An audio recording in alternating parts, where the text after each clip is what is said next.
Why have you chosen to end my social life? Hey, friendo, Steve here. Hey, Larson. And you're watching Tom Talks Rubbish.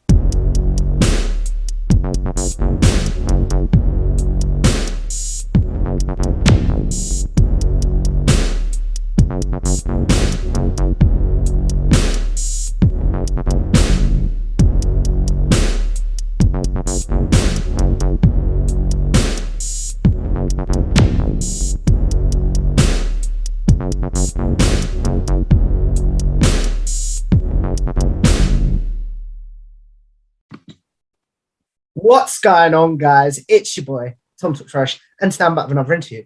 This time, I'm joined by Jacob Kelly once again. You know him, he's been on the podcast before, and he's formerly of My Social Life.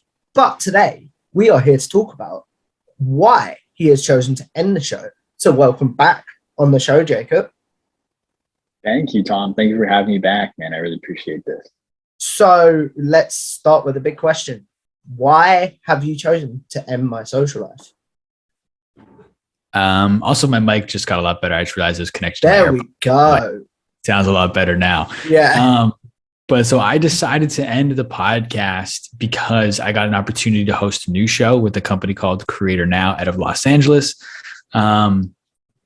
I've done the show for 4 years, so it was naturally couldn't go on forever. At some point, I got such a good opportunity, I decided to shut it down.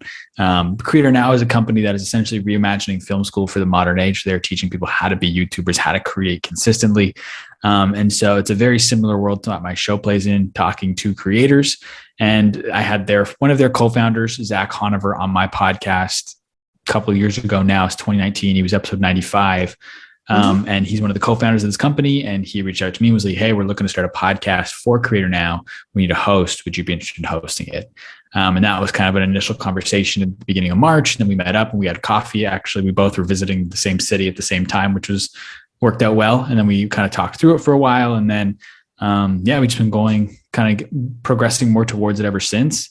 And it just made sense for me to do that, to do the new show. One, there's just more resources behind it. There's more people. I'm not doing it by myself anymore.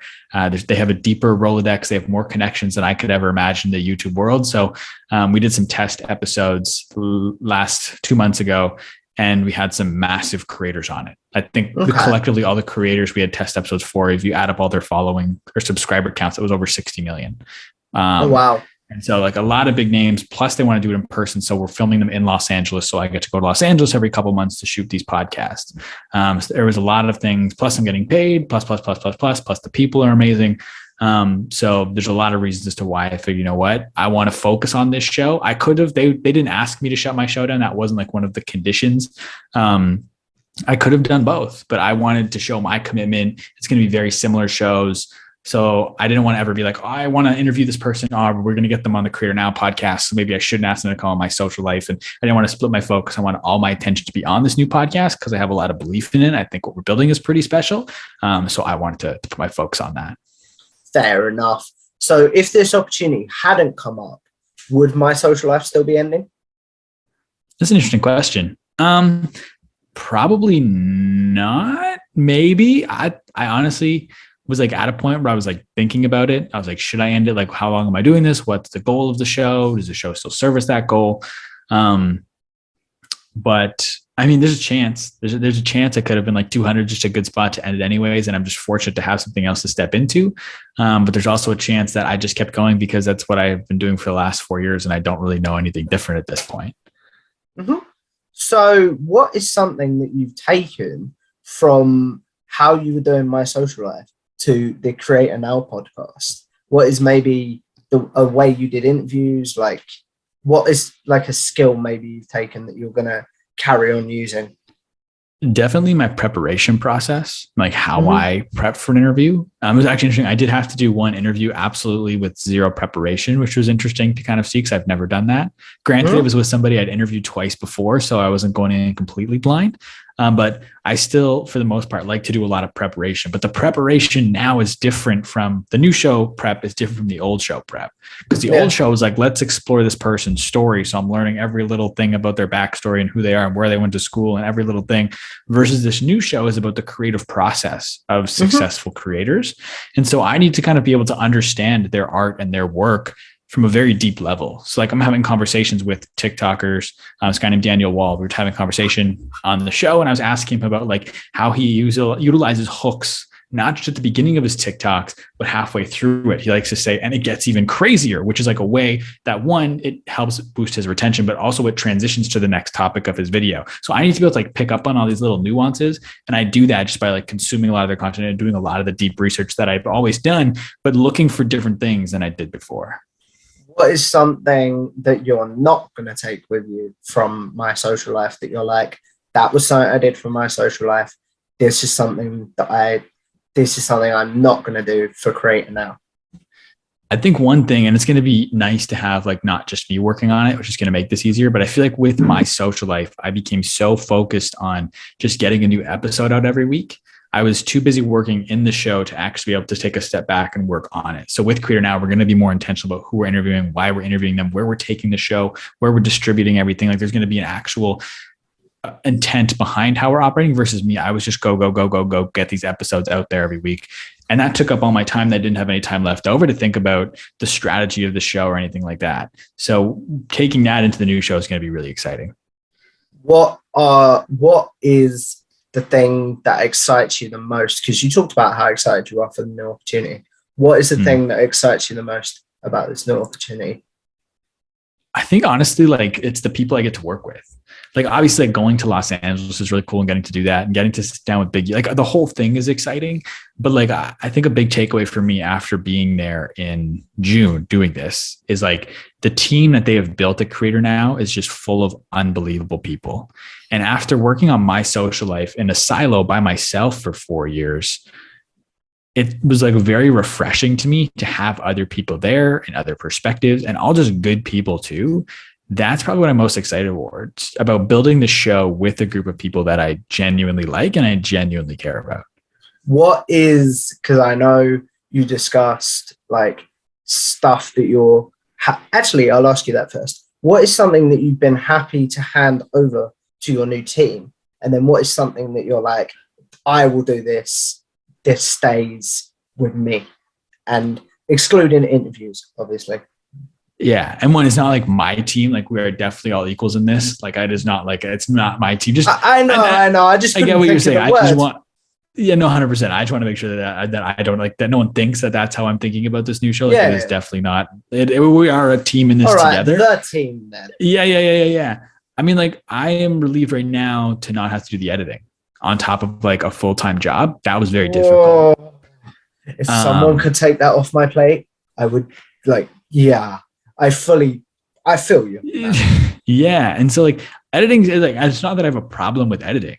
It's the fact like doing editing on top of a full-time job is difficult. Plus social like to do it all on top of having a full-time job is tough. So I'm glad to hand that piece over. And the piece I'm keeping with me on top of interviewing is the prep work. Like, I don't think anybody else can do the prep work for me because I need to understand. Like I need to just know this stuff. I don't need to be able to reference it on a piece of paper. I need to actually know it so that I can talk to these creators about it.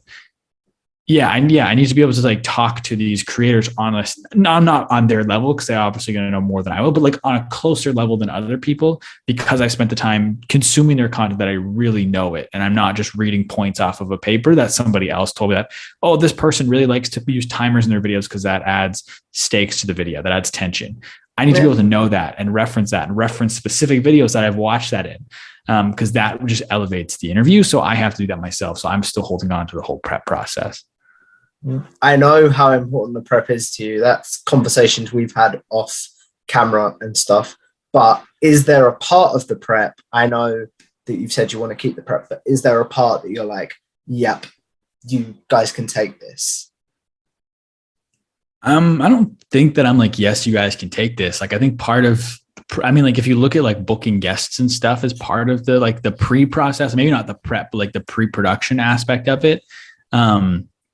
Like they booked all the guests last time, but that's because they knew all the guests. Like they have the connection. So instead of me sending a cold email to ZHC, who's like a YouTuber, 24 million subscribers, Zach or Kate from Creator Now can just text his manager because they know him. Yeah. And like the odds of us booking him off of a cold email from me or a text to a friend from them is a lot higher. So like that part is one thing that like we'll do. Like if there's somebody that I know that they don't, I'll reach out, but they have so many connections that they're doing a lot of the booking just because the likelihood of them booking someone is a lot higher than if it's me.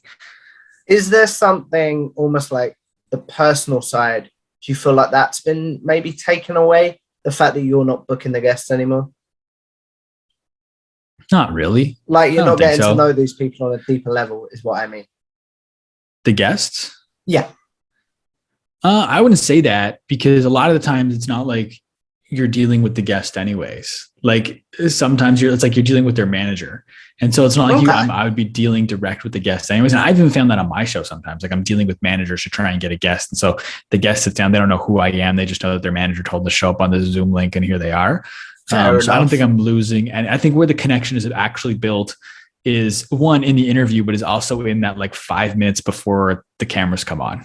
You know what I mean? Like that's the time. And that's where like even the research comes into play there. Cause like I'm talking to creators and I'm asking them about one guy, a couple guys recently moved and I knew that. So I was asking them about the move. Like one guy moved to Austin, one guy moved to Las Vegas. And so I was able to ask them about their move and kind of connect them on a bit of a human element before we actually started recording. So I'm asking about like, what's it like, you know, just moving across the country from one place to another. I'm sure you have a lot of stuff to move, like just like connecting them as people first is like that like pre-podcast conversation you have before the mics come on is where you build your connection. And then obviously through the interview as well.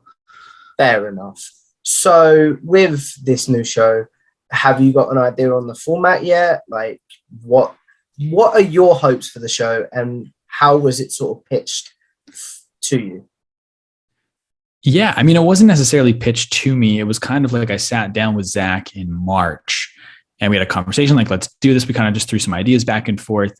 And then he was like, I really want to do this, but he's like one of the busiest people that I know. He's running 3 separate companies at the same time. So he was like, come up with a few different like ideas for what the show could be. And like, we'll kind of pick off that short list. So I came up with 10 different potential concepts for what the show could be.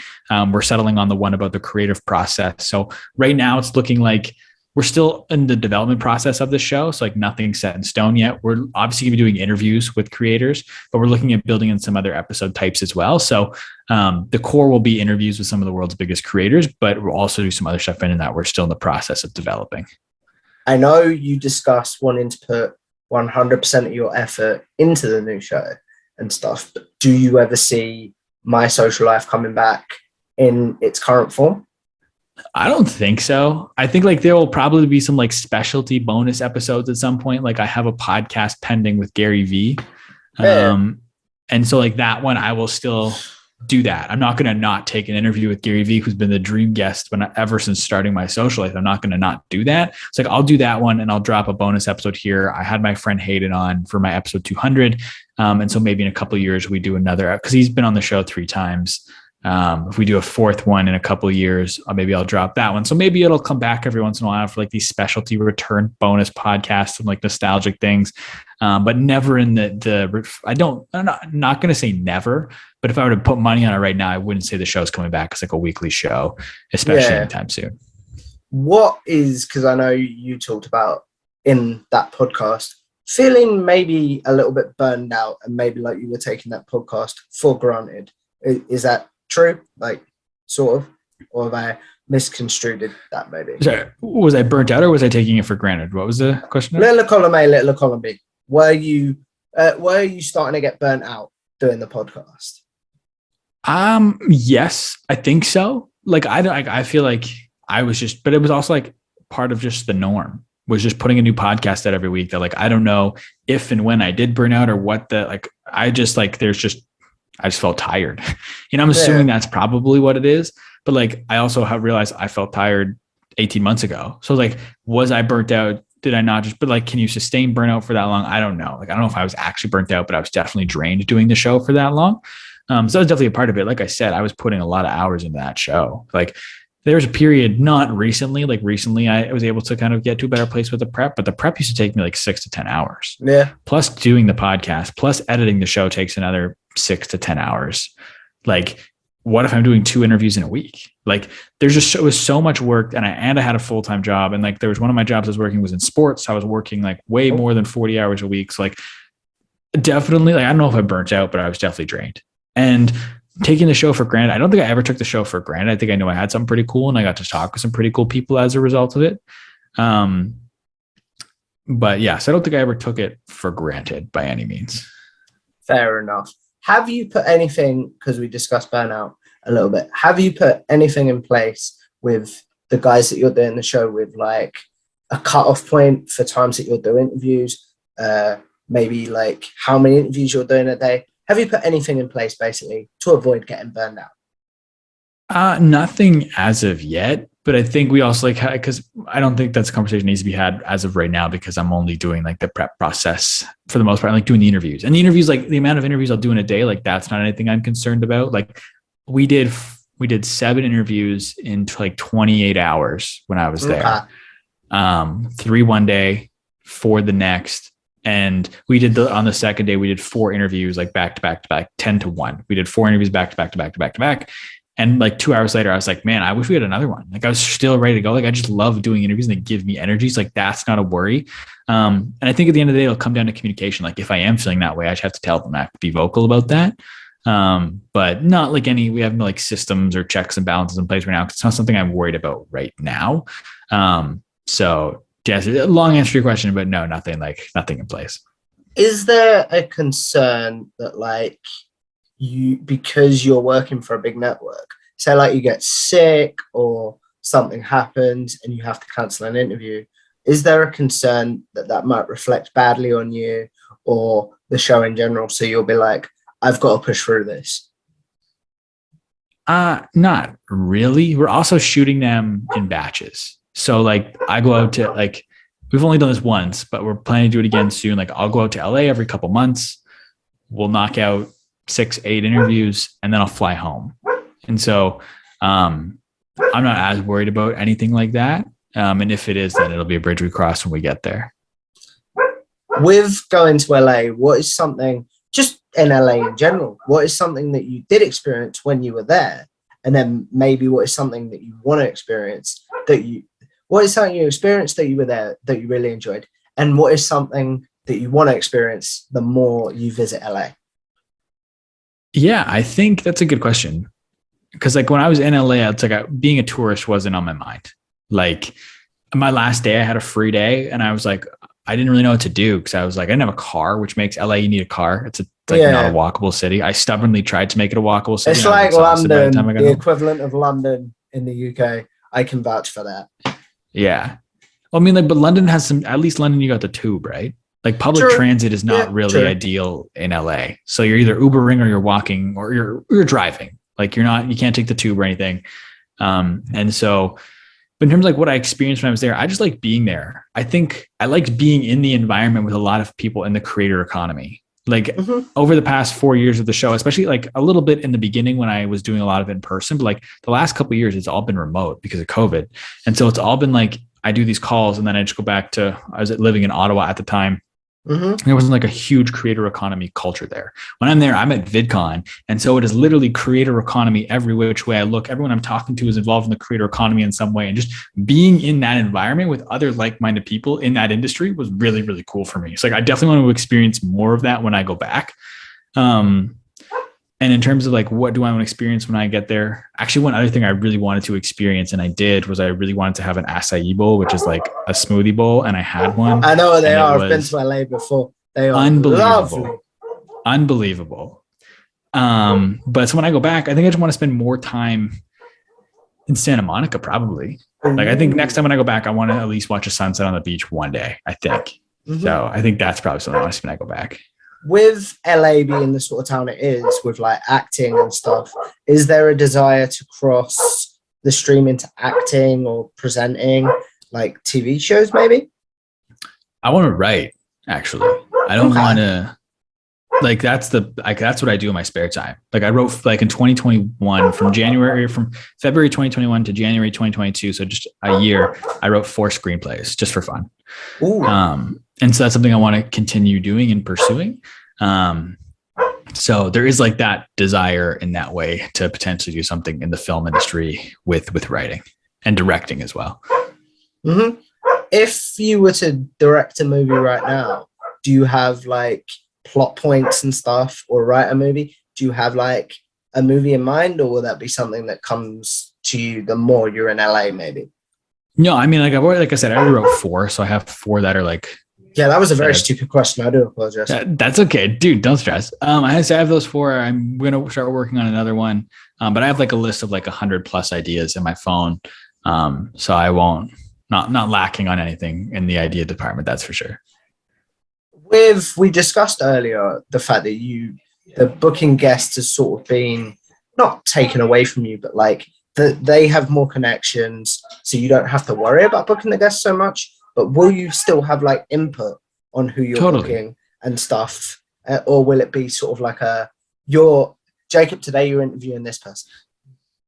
No. It'll never be like, maybe it will be like, maybe something happens last minute, but for the most part, they tried to book guests as far in advance as they possibly could for me, because they know about my preparation process and how intensive it is. So they're very understanding with that.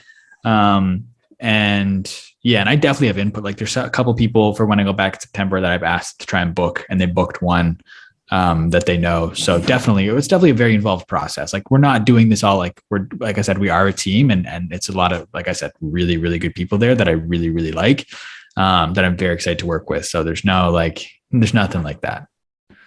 What was I was going to say, like, what is something that when was the last time you recorded a podcast? Because that was my next question.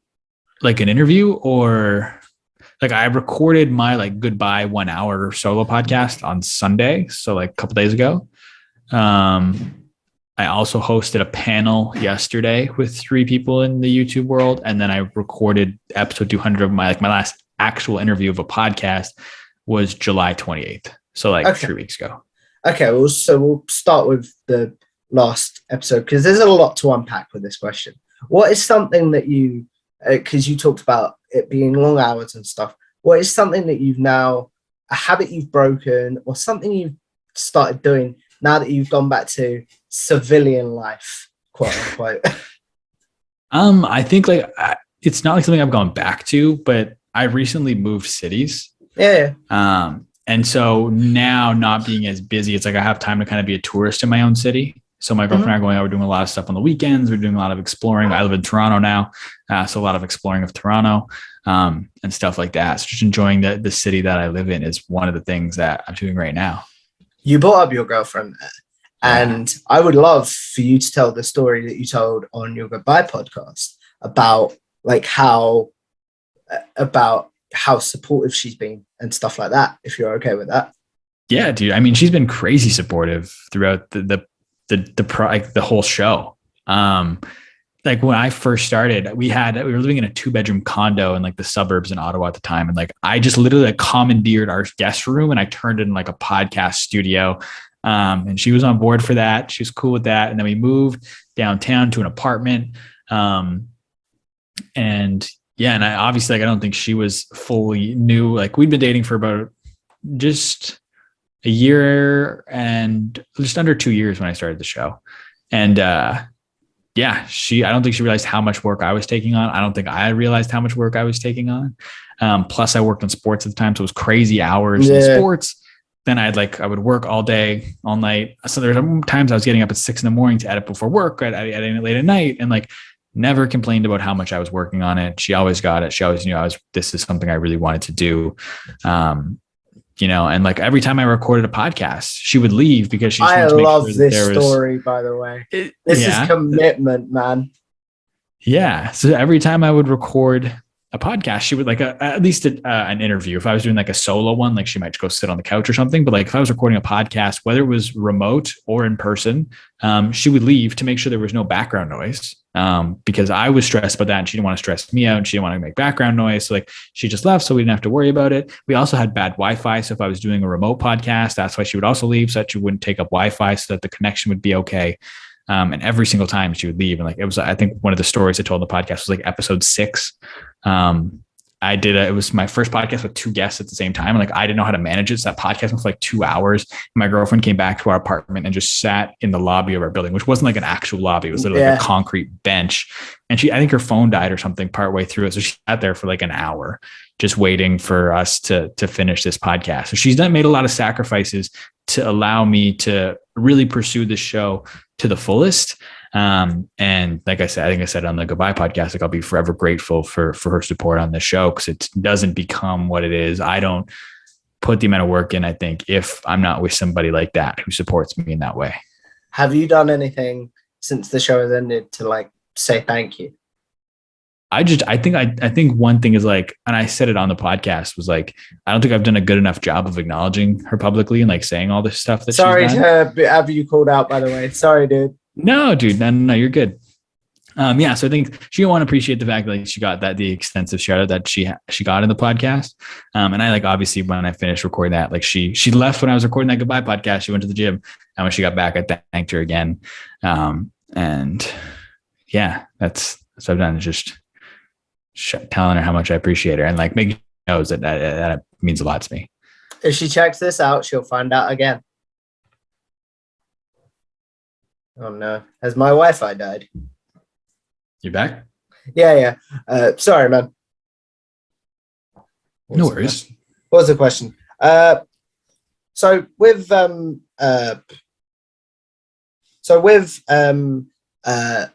your podcast, something you did talk about was the amount of opportunities that came up through it, like guests connecting you with other guests or the friends that you've made. Are you concerned that them sort of opportunities might dry up now that you're not doing the podcast as regularly? I mean, a little bit. Like I've had that thought where it's like, oh man, I'm not going to be meeting all these people like I normally have. Like I'm still going to be meeting a lot of people through the new show. That's not a concern. I think my brand will be built by association with this company. Like Creator Now is a pretty special company that's building something really special. So as they grow, I know I'm not going to grow to the same extent as they are, but like I'll kind of grow alongside them along with this show. So I think it's just finding other ways to put myself out there, to keep these opportunities coming in. And also when I was starting the show, I was starting from like a baseline of 0 where like no connections were coming in. I had no connections. I had no opportunities, but now I've also already built an extensive network of people that know who I am, that can that can let me know of opportunities. Like, so I won't be going back to where I was 4 years ago in terms of opportunities and connections. Like I have a solid baseline of connections now. So it's not something I'm too worried about. But yeah, I see where you're coming from with that question. That's something that's definitely like I've thought about a little bit. What about, are you concerned that maybe, how do I phrase this question? Because it's something that I've been concerned about with my work with Body Slam, which is a wrestling network, that people are only coming on my show because of the fact I work with that company. Is that something you're concerned about? And maybe your work not speaking for itself as much anymore? No, I don't think so. I'm not really worried about that. I think it would only be a benefit to me to be working with Creator Now. Like they have a community, they have built-in eyeballs, they have big name guests that will bring more eyeballs. And so I'm not really worried about that. I think even if I don't deserve full recognition like I did with my show, because I'm not doing it all. But I'd rather be a piece of something massive than have 100% of something small. Fair enough. So you did bring up there about not wanting to be a piece of something small. Wanting to be a piece of something massive, but not the full piece of something small. Was the reason, it was show growth and the fact that my social life wasn't growing to your satisfaction, shall we say, a reason for you stopping it? No, I mean, like, had I eventually stopped it non-Creator Now related, that probably would have been a part of the factor. Because when you want a lot of people to experience the show, it's tough when not a lot of people are. Like, and again, my show had 50,000 downloads and like on YouTube, somewhere over 900,000 views. So like, not a thing to I'm not complaining. I'm not saying it wasn't nothing. Like, that's a lot of people, and a lot of people I appreciate for dedicating to the show. But it was never at a point where I could take it full time and do it as a job. And so I think that was part of the. Had I ended up shutting it down, not because I'm working with Creator Now, that probably would have been part of the consideration. But it wasn't part of this. Like, really the main reason I shut the show down, especially right now, was because of this new opportunity with Creator Now and this new show. But it definitely weighs heavy on you when, I'm putting in 20-hour weeks, 30-hour weeks on top of my job, and I get 124 downloads in a week. And I'm like, I'm putting in all this time and like, I'm not breaking through. But part of that reason is because I was too focused on working on like in the show and getting episodes done and researching and doing all that stuff, that I didn't have time to be strategic with how I was promoting it, how I was getting viewers, like that wasn't part of the consideration. So I just kept doing the same thing over and over again and expecting different results, and it wasn't happening. Okay. So we talked about like civilian life and stuff. What have you put in place? We talked about burnout, but what have you put in place to maybe so you're not working so many hours? Have you put anything in place so like you're like, okay, this is my cutoff point for like when I'll turn off the computer and stuff like that? Nothing crazy in place right now, because like I only just ended the show and I just moved, so like that was kind of a whole reset, and I was doing some traveling a couple of weeks ago. It's like the whole routine has been very much in flux and moving around, and so I haven't had enough time to properly kind of sit down and figure it out. I'm trying to do that right now. I'm actually keeping track of everything I do in a day and noting whether I get energy from it, whether it takes energy away from it, or whether my energy is unchanged, to try and figure out a way to organize my day in such a way that like moves with the peaks and valleys of my energy. And if there's certain things I do that give me energy, and really trying to understand how to properly set up my day in the best way possible. So I'm still kind of in the process of figuring all of that out. Because I know you talk about you've learned a lot from your guests. What is a habit that you learned from, say, a previous guest, like the co-founder of Starbucks, for example, that you're like, okay, I'm taking this as a habit in my life for the rest of my life now?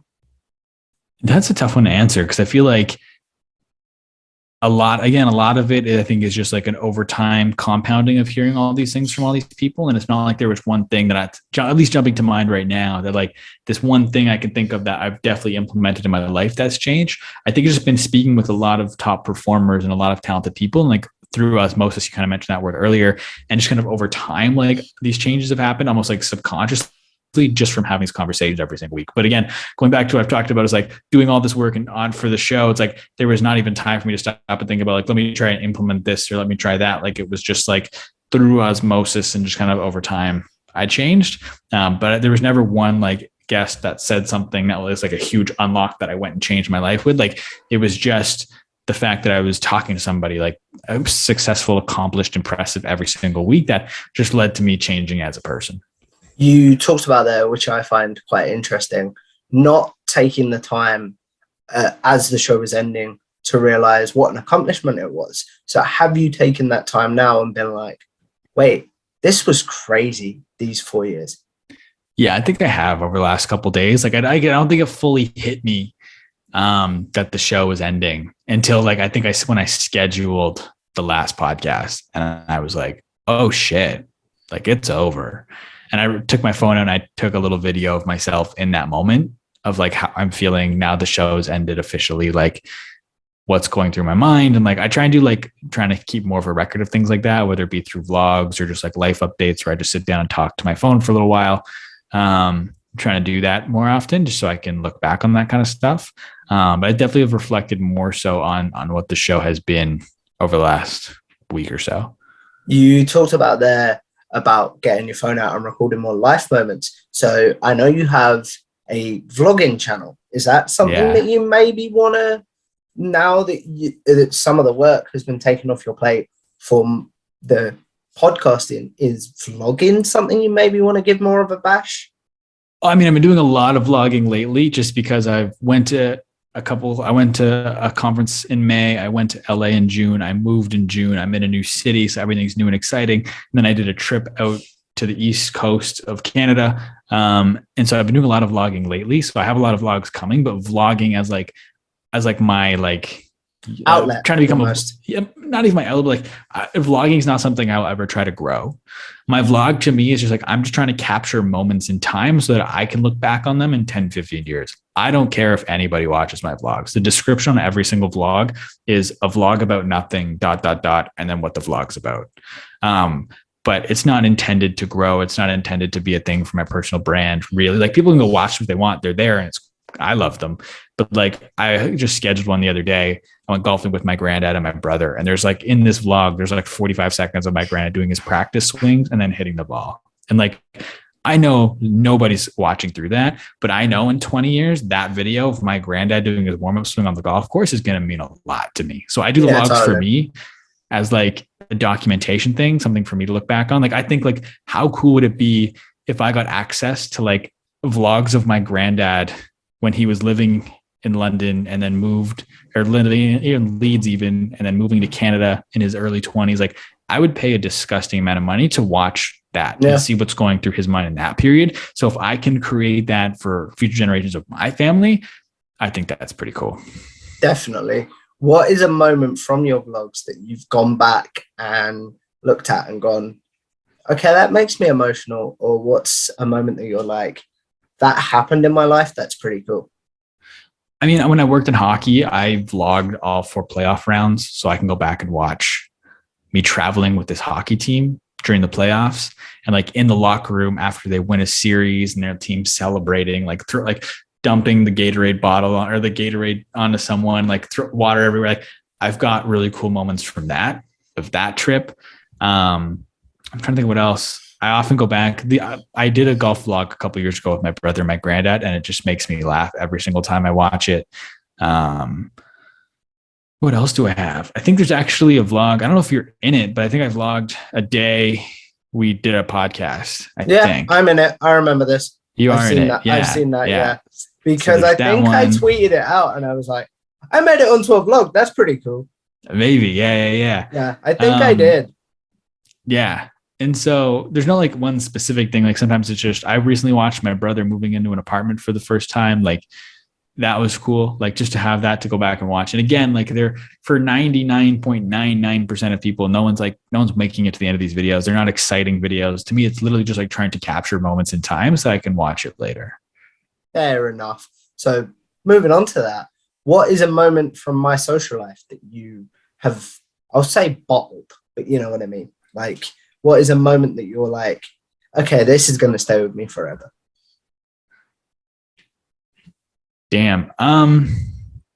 There's a few. I mean, like, I did a New York trip. I think we've talked about that in the past, potentially, when I went to New York for my podcast. Like, there's some. Is this the one where you did like 7 interviews in 7 days? 14 interviews in 7 days. We did 10 in 6 days. Damn it! I knew this stat, but I didn't say it properly. My bad. No, dude. There's a few that like stick with me. I think like, I'm trying to think of some. Like, there's like Buster Share, who's a guy I still talk to on occasion to this day, took us up to his rooftop. And so we shot the podcast, and then he took us up to his rooftop on like the 30-something floor, I think. And we got to watch the sunset over Manhattan from this rooftop, which like isn't happening if we're not shooting a podcast. Mm-hmm. Got into VaynerMedia a couple times. And I can remember I have a video of it somewhere too, where I took a video just to like remember it. But there's a coffee shop directly across the street from VaynerMedia. And Hayden's my friend that came with me on the trip. We're like sitting in that coffee shop waiting for our time. He was your 200th episode as well, correct? Hayden was my 100th and my 200th. Yeah. Yeah. So that Hayden was the same guy. And I can remember sitting there waiting to go up, and we are going to meet Caleb Ralston, who was one of Gary's videographers at the time. I remember actually leaving that podcast with Caleb. This one's definitely burned to my memory. It's like, we thought this was the coolest thing in the world that we just did a podcast with someone that worked for Gary. Mm-hmm. And we couldn't believe he said yes. We were so appreciative, and we're leaving, and he calls. He's like, "Hey guys, thank you." And we're like, "Yeah, man, no worries. Like, take care." And he calls back. No, seriously, guys, like, thank you so much. That meant a lot to me. And I was That was a trip for me, that he thought it was so cool that we asked him. That was nuts. And then we got into Gary's office on that trip. It's like being inside Gary Vee's office is something I think is super sick. And something that sticks with me. But like, beyond the New York trip, I can remember my 3rd episode. This guy named Josh Reyes, who I know today. He had like a clothing company, and I knew he lived in the same suburb that I did. And I asked him to come on my podcast. He had like 14,000 followers on Instagram at the time. And he said yes. And I was like, this is so crazy. I was like losing my mind. I like ran down my hallway. I was so excited. I love like this story, guy said, yeah. And I was like so stoked. And I was like, that's a feeling like to try and hold on to, is that like just anybody saying yes to coming on the show was like the greatest thing in the world for me. Or like Joey Kidney, who's actually I'm wearing, coincidentally, he gave me this sweater when I was at VidCon. Is this the one that he insisted on giving it to you, even though you wanted to pay I was for like, it? Yeah. And he was like, no, dude, like just take it. And like, he actually messaged me first to come on the show, because I was interviewing all these like other creators in the community, like in Ottawa where I lived. And he was one of the biggest ones. And he was like, hey, like, when can I come on the show? And I was like, holy shit, this guy wants to come on my podcast. So that's one. The co-founder of Starbucks telling me I had more time was really cool. When we booked for an hour, he told me I could keep going. Tom Dreesen, who was Frank Sinatra's opening act. Like that one sticks out to me, that podcast. I also vlogged that day, which is really cool. So I'm really glad I have that one. Interviewing Joe Santagato, who's someone I watched a lot growing up in high school. Another guy like that is Parker Huser. My podcast, I mean, I could sit here forever and tell you stories of like, I remember this moment and that moment and this moment. But those are a few just kind of off the top that stick with me. Who was on your list that before you ended the show that you were like, you didn't get, that you're like, oh man, I never got an interview with them.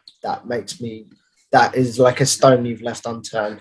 And Gary Vee does not count because that is going to happen in the future. Yeah. There's nobody really that I was like, damn, I wish I got this person, because I know now, like anybody that I really wanted, will probably have potential to try and get on the new show. Mm-hmm. So there was never like, oh, but I didn't get to talk to this person. There's not really anybody like that, because I know that there's still a chance I get to sit down and talk with them anyway. So there's no like regrets in that regard. And there's tons of people that I'm sure, probably hundreds of people I emailed that never even answered me that I tried to get. But nobody I've ever dwelled on that didn't answer that I never got. Mm-hmm. Fair enough. Obviously, as always, man, I want to say thank you for coming on. As we look at wrapping this up, you know this question because I've asked you it before. But the question I end all my interviews on is with YouTube, with podcasting, with social media in general. We're all sort of going to live forever in some ways. So making it more specific to my social life.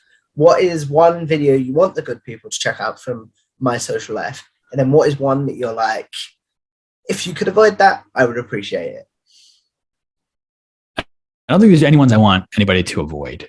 Even if it's one I'm not stoked on, like that's still part of the journey, right? Yeah. Like, so there's not a single That's one. something you've taught me. I will say that because I've had days where it's like, this interview is not great. I'm not going to upload it. And I think I messaged you something along them lines once. I don't know if you remember this conversation. I think I remember it. Yeah, vaguely. Yeah. And you were like, nope, you're going to upload it because it shows your growth, basically. Yeah, like I used to talk to Hayden about the audio of the first episode. And I used to like hate on it. Like, oh, the audio is so bad. It sucks so much. And Hayden would be like, oh, I don't even notice, man. Like, it's fine. And I was like, no, the audio sucks. And I re-listened to it for the first time in probably a couple of years when I was getting ready to interview Hayden for episode 200. And it wasn't great. Like, I'm not going to say I can tell you it's crystal clear, perfect audio, but like, I loved it because it was like, that was the first episode. And like, I love that it's decent, but it's not great. And that just shows how far I've come. And like, I had a much different newfound appreciation for the questionable audio on the first podcast. But again, there's no episode that I would be like, don't watch that one, because I love all of them. In terms of one to watch, that's like, just picking one is so hard. I would say either watch the last one, the one I just put up, because you'll get me. I'll to mention different episodes here and there that maybe you'll find one that piques your interest. Or if you want an actual interview, start with 200. Yeah. Or like, because I just think Hayden and I had a really meaningful conversation there. But I mean, I could sit here and be like, oh, and this one. But like, those are some ones. And again, the solo one I just put up is pretty important to me. So that's a good spot.